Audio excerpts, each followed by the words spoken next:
What's up, family? Broken Prophet here, and I just wanted to do a short video today. It's going to be on many platforms, but anyway, it's going to address something that I know is really touchy, but I'm going to do it as straightforward as is my style, as delicately as possible. For those who don't know me, I'm Papa Lou, the Broken Prophet. I've been in the root work and hoodoo community for almost 40 years now. I know I look amazing, but trust me, I'm an old man. But I started doing this really young because this is what my family has done for generations legitimately, and I'm going to get to that in a minute. Um, I know how hard it is for you guys.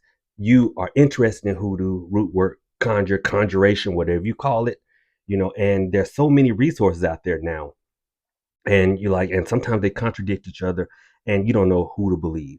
And I tell you, I feel you, I understand. I look out there now, and I'm like, man, if I were getting into this right now, it'd be rough. It would. So I decided to do a series of videos. If y'all like them, just let me know. But excuse me, one of the things I wanted to address is back in the day, it was easy to know who was legitimate and who wasn't, simply because you would look for somebody that had a little bit of age on them. Okay, if they were young, we knew back in the day if they were young, they probably didn't know a whole lot. um, and you look for someone with a little bit of age on them. But that's not as true now as it used to be, and I'll tell you why. See, the marketeers, as I call them, those who come here and sell you books and stuff simply for profit, not for truth. Well, they have infiltrated the hoodoo community for like 20 years now. I'm not going to call out any names because I don't want to shed any more light on these corporations, but they have infiltrated the community for 20 years. Look at movies like The Skeleton Key, Eve's Bayou, movies where a lot of people, have come to hoodoo, right? That is how long these companies have been in the hoodoo community. But people don't realize that's like these things were like 20 years ago. Okay. Like I think we looked at the movie The Skeleton Key, Papa Justify, Caroline bar the door, stuff like that. And it's been 20 years since that movie. So someone could have legitimately discovered hoodoo when they were 40 back then. Now they're 60 years old. And we're like, oh man, that's an elder. But that elder has been doing marketeered, i.e., palm colored hoodoo for 20 years. So they've been doing it wrong, right? So I'm going to do a series of videos, let you know how you can tell if if this is real hoodoo and if it's just marketeered hoodoo. Now, this is video number one, and it's probably going to trigger a lot of people. Understand, I'm not attacking any one individual. I'm not attacking any method of thinking. I am just trying to show what is traditional and what is not. If it works, it works. I'm just trying to show you what is traditional, what is not. And number one is if they call themselves or if they call you a hoodoo. I know that's going to trigger a lot of people. We've never done that. We've never referred to ourselves as hoodoos, right?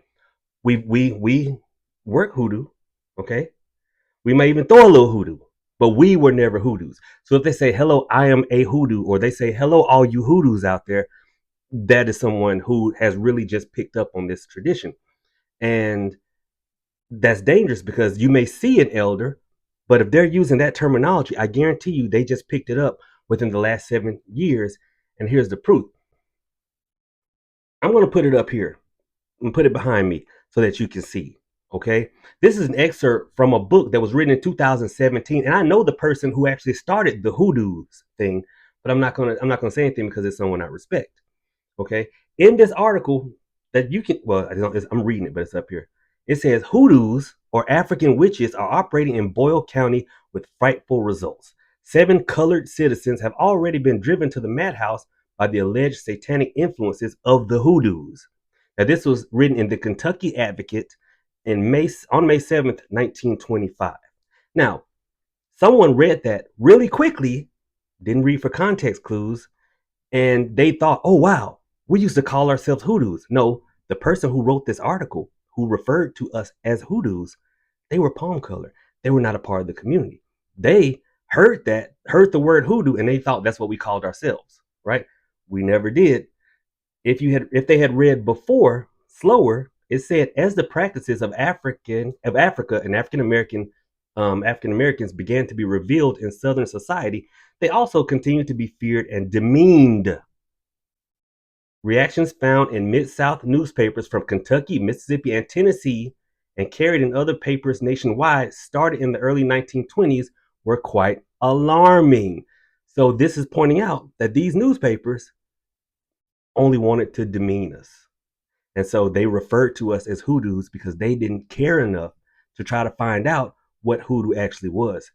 Hoodoo was not who we were. Hoodoo is what we were practicing. Here's one more. Now, this one right here is a little trickier, but you have to know Southern culture and Southern people and our dialect. Now, this one is from the Corpus Christi, Texas Caller Times, August 27th, 1937. Tennessee to protest holding of a Negro girl named Susie. The delegation told Judge L.D. Miller that Susie, paroled from the state training school recently, was doing well and that charges against her were conjured up by that old hoodoo. That's the quote. The charges against her were conjured up by that old hoodoo. Now, I agree. If you listen to that, it sounds like a person was the one who conjured up the charges against this young lady. They were conjured up by that old hoodoo. No, if you understand Southern dialect and how we speak, they were talking about the practice. Them saying the charges were conjured up by that old hoodoo was no different from us saying that a person who died weighing 800 pounds, they were killed dead by that old food. Or someone who drank too much and ran off a road, they were done in by that old liquor. That's pretty much how it was. So, unfortunately, 7 years ago, people read this book, saw these articles, and they thought, oh, we were calling ourselves hoodoos back then. They weren't. Does it really matter? Probably not. But why is that something I want to bring to your attention? Because some people who look as old as I do are out here calling you hoodoos, but they're saying that they've been doing this for generations and generations. No, you haven't. You've been doing this since 2017 when this book was published and you read this article. Or worse, you heard somebody else say it a couple of years ago and you started doing it, but you want to tell everyone that you've been doing this for years. And that's it. I'm not talking about any person because I don't see any other spiritual workers. This is in direct response to the questions that you guys asked me. So, with that being said, you do not have to believe me. You don't have to believe the book. You can contact either one of these newspapers and ask for the archives and read the articles for yourself. Okay. So, hopefully that helped. And if y'all like this, I'll do a part two on Lama Dama and Big Mama. Because I already did. Because I already did. Doggone ancestor money. We don't use ancestor money, y'all. But anyway, if y'all like this, hit the thumbs up or whatever it is on TikTok or whatever it is wherever you find this video, and I'll go ahead and do Lama Dama, aka Big Mama, in Hoodoo. She ain't in Hoodoo. Peace out, y'all.